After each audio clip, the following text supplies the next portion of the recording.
Good morning.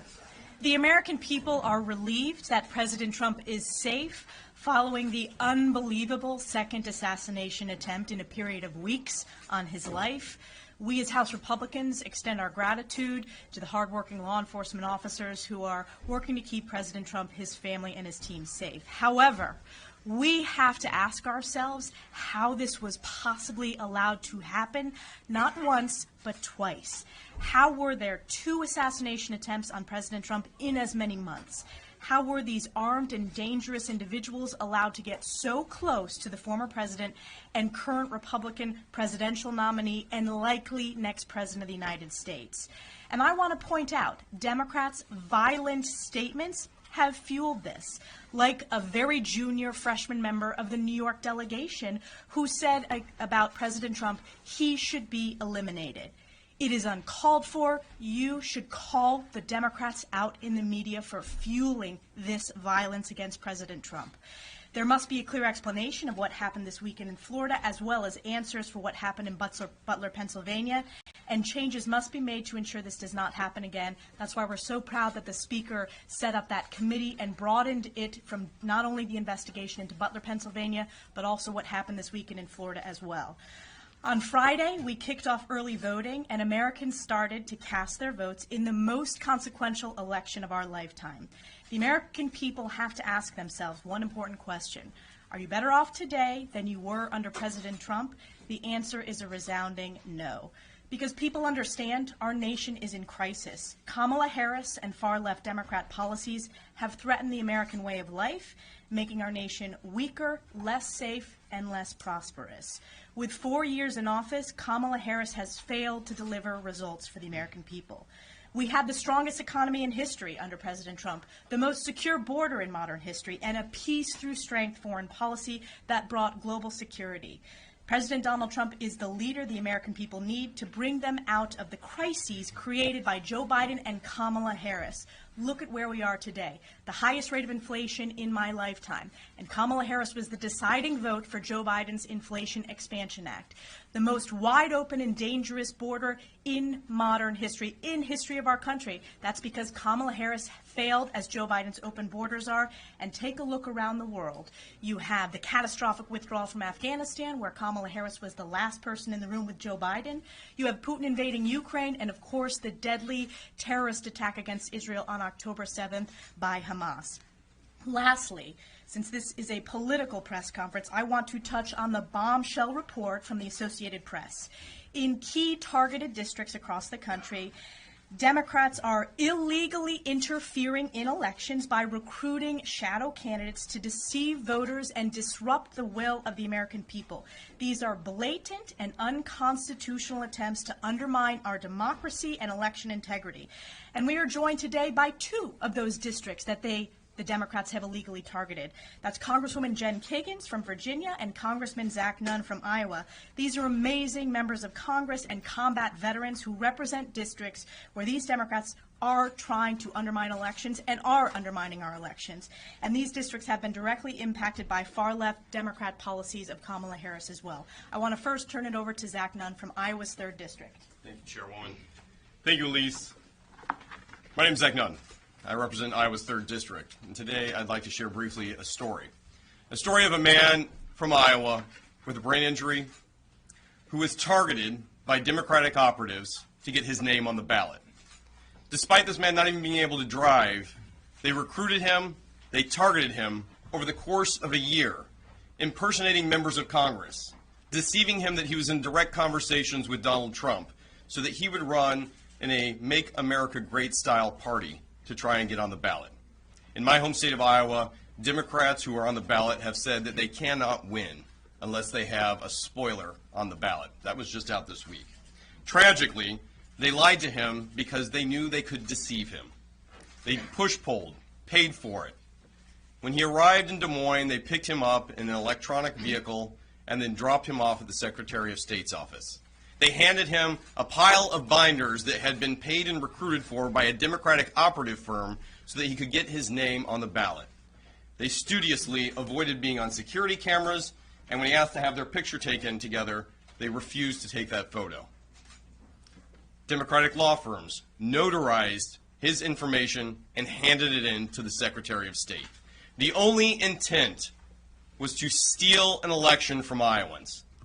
And as a combat veteran who, when I first ran, Democrats stole my military records, and we saw it happen time and time again with no punishment or even consequence by the Department of Justice, Democrats have stepped up their game to use truly shady tactics that not only are a direct threat to our democratic institutions in Iowa, but they are trying to manipulate and deceive Iowans. And this is where I draw the line. When you try to steal an election in my state, we fight back. We've exposed them, and I'm grateful for the AP's investigative story. These are not my words. This is their investigation into what a shady Democratic firm has done to try and steal an American election by putting false flag candidates on the ballot. Now, in our case, as a counterintelligence officer, we were successful. But this threat has not abated.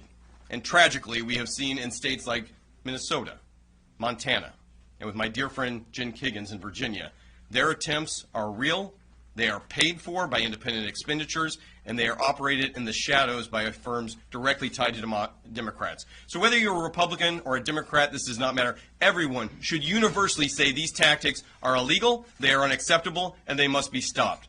We must all work together to call out this type of deceit, because when I worked in Eastern Europe and saw Putin's playbook on how they distorted elections in real democracies, they were effective. That cannot happen here, no matter whose party it is. So with that, I'd like to introduce my great friend, Jen Kiggins from Virginia. Jennifer. Thank you. Good morning. I'm Congresswoman Jen Kiggins. I proudly represent Virginia's 2nd Congressional District.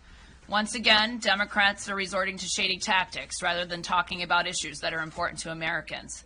This week, an AP News story shed light on a Democrat-aligned firm who not only scouted but also collected signatures for and helped a third-party candidate on the ballot against me in Virginia's 2nd Congressional District. The games they are playing in my race are unfortunately not isolated to my district, and this is happening in other competitive races throughout the country. My message to Democrats is this: your shady and deceitful interference in this election will not deter nor detract my mission of taking care of this country and securing America's success. While Democrats pretend to be defenders of democracy, they've proven yet again that they will resort to lying and cheating in an attempt to trick voters. They know that they cannot beat me in a fair fight straight up on my record and policy priorities, so they resort to unethical and shady tactics like this. Make no mistake, the voters of Virginia's 2nd District will not be fooled. They know the Democrats cannot run on their failed priorities that have resulted in record inflation, an open border, less safe communities, and a weakened America on the world stage. Democrats need to know this as well. I am not intimidated nor deterred, and will continue to fight for our country to serve her in this capacity, holding this elected office, and will lead with integrity and truth, something they obviously do not understand. There's no place for this type of unethical behavior in politics, and Democrats should be ashamed of themselves.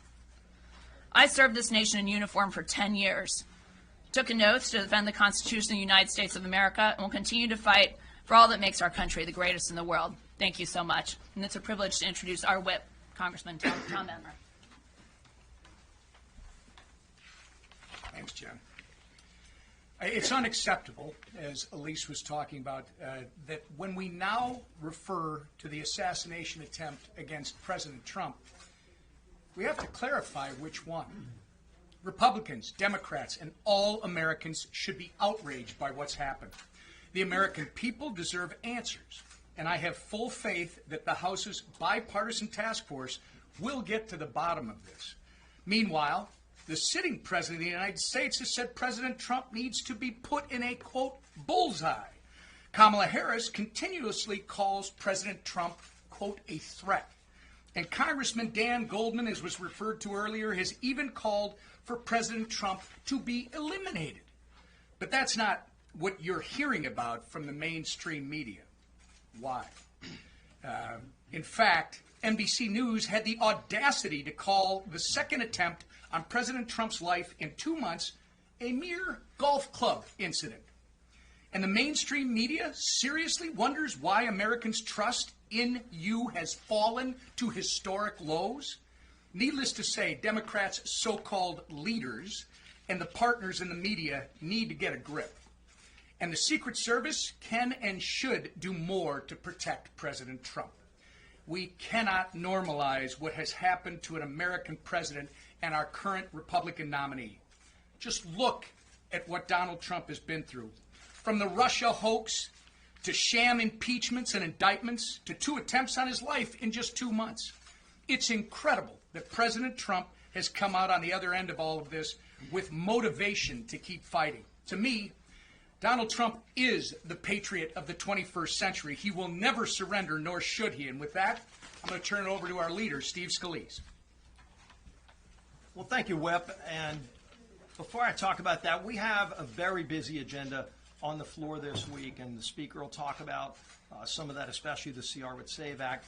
But today, one of the other bills we're going to be voting on is a bill that says if someone is here illegally and they assault a woman, we've seen people come here illegally and murder women.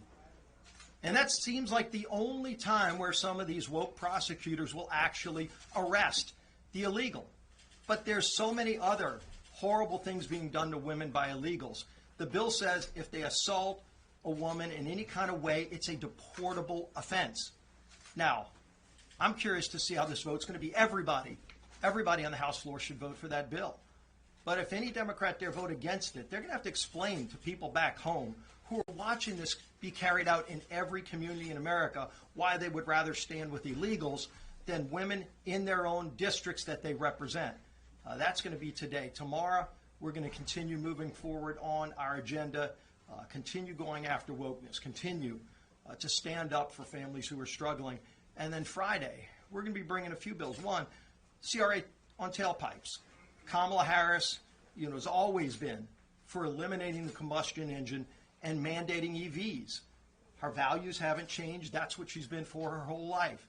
And it's crushed thousands of jobs in states like Michigan. So John James from Michigan, who has seen the devastation of these horrible policies coming out of the Biden-Harris administration, is bringing a bill to reverse that, to end that mandate on the tailpipe emission, which was designed to kill the combustion engine, fossil fuel cars, in exchange for mandating EVs. People don't even want to buy the EV cars. The batteries are made in China, and yet they continue their drumbeat. So we're going to stand up for American workers Friday in that vote. But one of the last votes we're going to have, this is what I really want to talk about, is a bill by Mike Lawler that will ensure that both nominees for president, not just Donald Trump, also Kamala Harris, get the same level of Secret Service protection as the President of the United States. As has been talked about by so many already, it's unacceptable that now we're at 2 assassination attempts on President Trump. And luck cannot be a strategy by the Secret Service to have stopped these attempts. He came within inches, as we all know, on the first assassination attempt where shots actually rang out. If not for the advanced Secret Service agent seeing that muzzle just barely coming through a chain link fence, we may have been talking about something very different right now. Luck cannot be a strategy. Clearly, I think there's divine intervention. I know the Speaker has said that too. But at the same time, the Secret Service has to do better. And keep in mind, as we talk about adding this extra protection, every year since 2017, Congress has added more money to the Secret Service's budget than they even requested in their budget. And so it's not an issue of money. What they're doing with the money, we've had a lot of serious questions about before the first assassination attempt. Trying to carry out a woke agenda, focusing on the wrong things and forgetting their main mission, and that is to protect presidents and vice presidents in the United States. The Secret Service has to shift that focus and shift their priorities and provide this protection. But now I'm going to be very specific because we talk about the rhetoric. And when there's an incident like this, there's always talk that the rhetoric needs to dial down. And I'm one of those who says it too. But this isn't generic. There is very specific rhetoric we can now point to that we know is triggering some of these people who are unhinged, who take it the wrong way and want to carry out what is being sent to them by Democrats talking about this. We all know Kamala Harris, her quotes, where she says, Trump, quote, Trump is a threat to our democracy and fundamental freedoms. She said this over and over again, not just before the first attempt, Even after the first attempt on President Trump's life, there might have been a 2 or 3 day pause, and then they went right back to it. In fact, just days before the second assassination attempt, Kamala Harris made that quote. And then the second attempted shooter, he was regurgitating the same language as Kamala. So this is no longer a dog whistle, which it's been on the left. It's now being received by some unhinged people as a call to action when Democrats say this. Kamala needs to stop saying that President Trump is a threat to democracy. There are unhinged people that are taking that as a call to go and try to eliminate President Trump. She needs to stop it. Now, leadership starts at the top, and then you've got to go down. President Biden has said that as well, along with the quotes, and you've heard it from others. It's important to repeat. President Biden, quote, "It's time to put Trump in a bullseye." The President of the United States said that, and then two different people have taken that as a call to action. Where is the real scrutiny coming from the press to ask them, do you now denounce what you said? Because people are taking it the wrong way and are actually trying to carry it out. It's not just rhetoric. We almost lost President Donald Trump. And it shouldn't happen on either side. But you're seeing this language from the other side get higher and higher. Got to say it again. Congressman Goldman, quote, "It is destructive to our democracy, and he, President Trump, has to be eliminated." Does anybody need an interpretation of that? One unhinged person hearing that, and what does that mean to them? That they're going to carry out as a call to action what they're being called to do. Cannot happen. It cannot happen. Congresswoman Plaskett, quote, "Trump needs to be shot." Has she been scrutinized on that quote? Are other Democrats being asked to call her out and stop doing that kind of thing that is being taken the wrong way? I've seen it personally. When people are called to action, one person is all it takes to take it the wrong way and then look at what could be. We don't want this to happen again, but the Democrats that are saying this, starting with Kamala Harris, have to stop the language they're saying. Talk about your policy differences, but stop all of this language about threats to democracy and Hitler comparisons, and he needs to be shot. Enough is enough. With that, I want to bring up the Speaker of the House. Thank you so much. Sorry about the heat and humidity in here. That's Steve's fault. He's from Louisiana. Listen, we're 48 days out from the election, and we are continuing, the Republicans are continuing to draw the contrast between our agenda of liberty, opportunity, and security for everybody and the Democrats' destructive agenda and their radical left policies. You will see that on display on the House floor this week and in the weeks ahead. In the meantime, let me give you just a quick update on the second assassination attempt. The second assassination attempt. It sounds surreal to say so. As fate would have it, my wife Kelly and I were at Mar-a-Lago to meet with President Trump. We were supposed to meet earlier after the shooting attempt. We joined him immediately thereafter. We spent almost 3 hours with the president. I'll just tell you, and you may have heard my personal reflection on this, he was completely unrattled by the experience. Donald Trump is a strong individual, and he's a strong leader. And I don't think anyone can argue the case that there's been anyone, and certainly in the modern political era, probably throughout our history, who's been so aggressively attacked, and yet he remains so resolute and so committed to keep fighting for the American people. And I was very inspired by that. And I know that we all understand we've got to get down to the bottom of this. The Secret Service has dropped the ball, and it's inexcusable. We have a task force that has been investigating the events of Butler, Pennsylvania. As our conference chair, Lee Stefanik, noted, we're going to expand the scope of the task force to look into the events that happened in Florida on Sunday as well. We have got to get down to the bottom of this. We've got to ensure that this doesn't happen again. If they need additional funding, Congress will supply that. But we're told it's a manpower problem.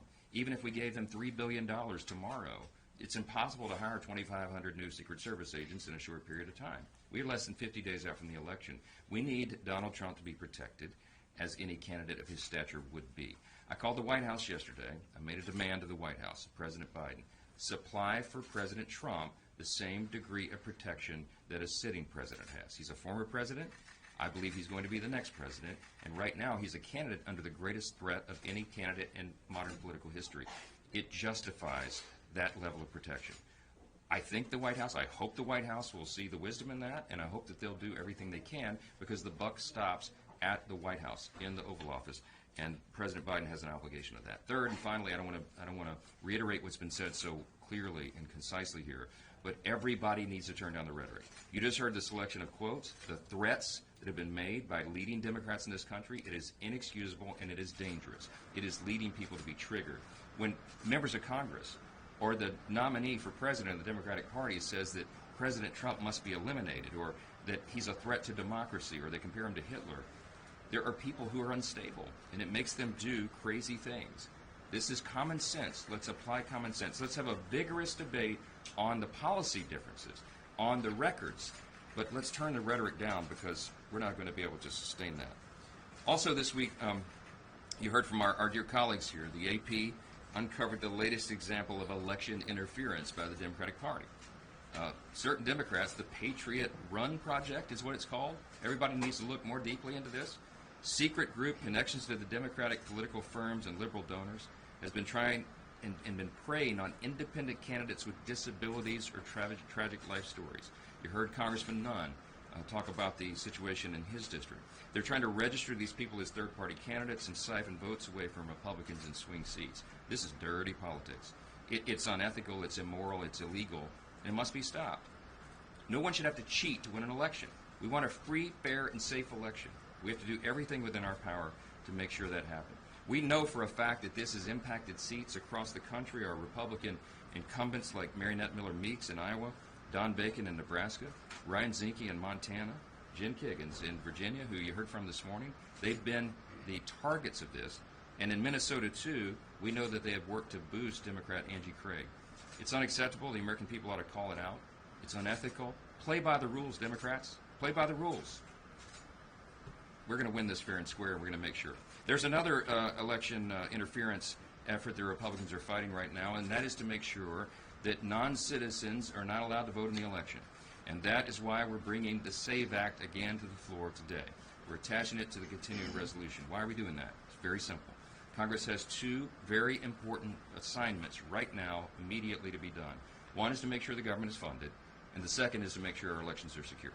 I've been traveling the country nonstop. As of last weekend, I've done campaign events in 206 cities across 39 states, 40 states, I think now. I lose count. Every single public setting, when we turn to audience questions in these big gatherings, the first or second question, almost without exception, in every city, every town, every place in the country is, what about the election? Can we count on it? Is it going to be free and fair and safe? We have to guarantee that. Congress has a role at the federal level to make sure federal elections are secure. It is against federal law for non-U.S. citizens to vote in U.S. elections. But we have no mechanism right now to ensure that in the states, because they're not allowed to ask for proof of verification of citizenship when someone registers to vote. We've had a number of states already do audits. They found thousands of illegals already on the rolls. This is a serious problem because some of our elections are decided by razor-thin margins, and everyone in this room and the Hill Press Corps knows. Marionette Miller Meeks won her first race in 2020 by 6 votes. Her nickname around here is Six Pack because of that. We had members, John Duarte in California won by just over 200 votes his first time. If you have a small percentage of the millions and billions of illegals who came over the border in the last 4 years under Border Czar Kamala Harris's policies, they could throw an election. They could throw the majority of the House. It could affect the presidential race. It's very, very serious stuff, and that's why we're going to do the right thing. We're going to responsibly fund the government, and we're going to stop the non-citizens voting in elections. Last thing, this is Woke Week.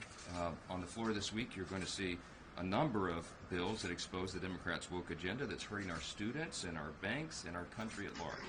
House Democrats have consistently embraced the DEI, anti-energy, and anti-American nonsense, and the American people are fed up with it. So we want our banks to be fiduciaries, not social justice warriors. We want our schools to be places of education, not indoctrination. So we're going to be voting on bills to keep our banks, and our schools, schools. I think that's common sense. We'll also vote to deport illegal aliens who commit violence against women and children. These are monsters that have no place in America. And finally, we'll tell sanctuary cities that the federal government will not bail out their dangerous policies. With that, we'll take a couple questions. Money.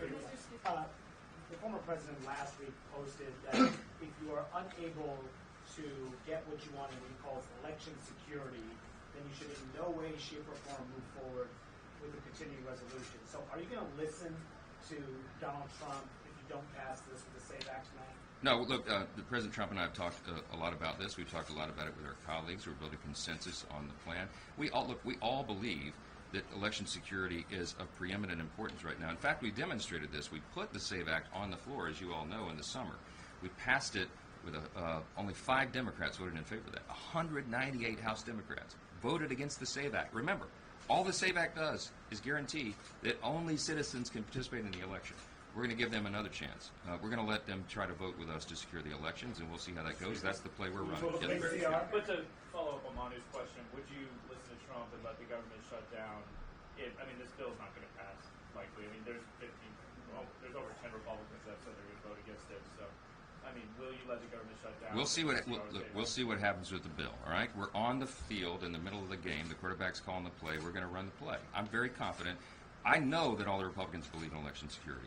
We have some people who dislike CRs. You know what? I dislike continuing resolutions as well, right? But here's the problem, and everybody needs to remember, it is not the House. It is not the House majority. It is not House Republicans that put us in this situation. We ran all of our 12 appropriations bills through committee. They did an extraordinary job, our appropriators. We funded over almost 73% of federal spending off the House floor in complete and total votes. The process bogged down. You know why?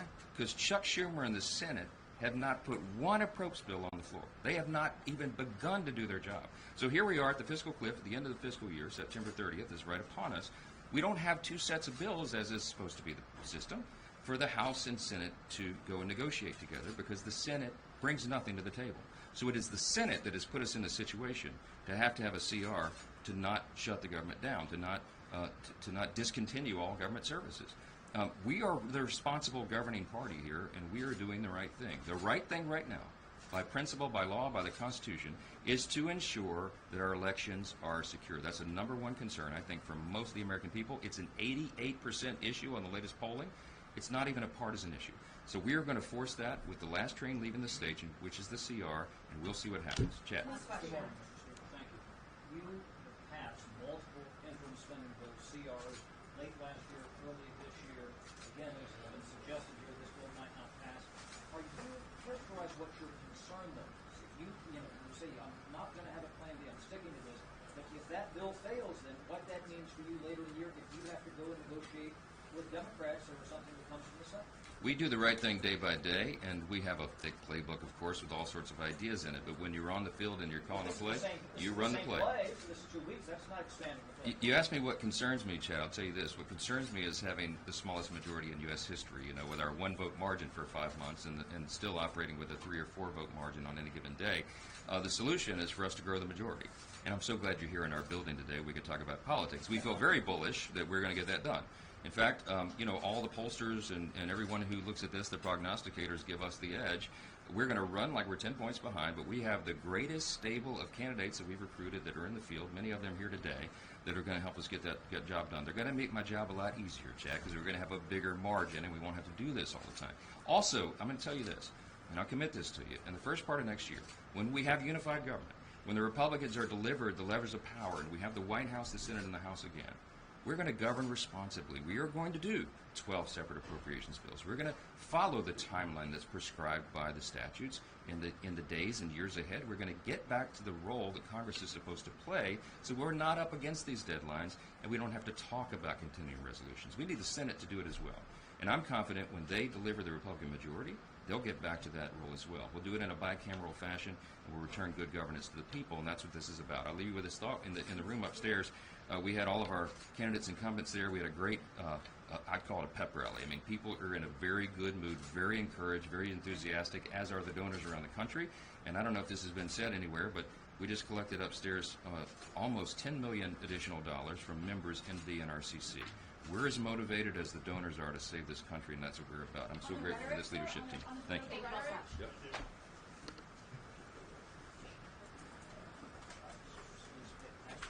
Absolutely. I appreciate it.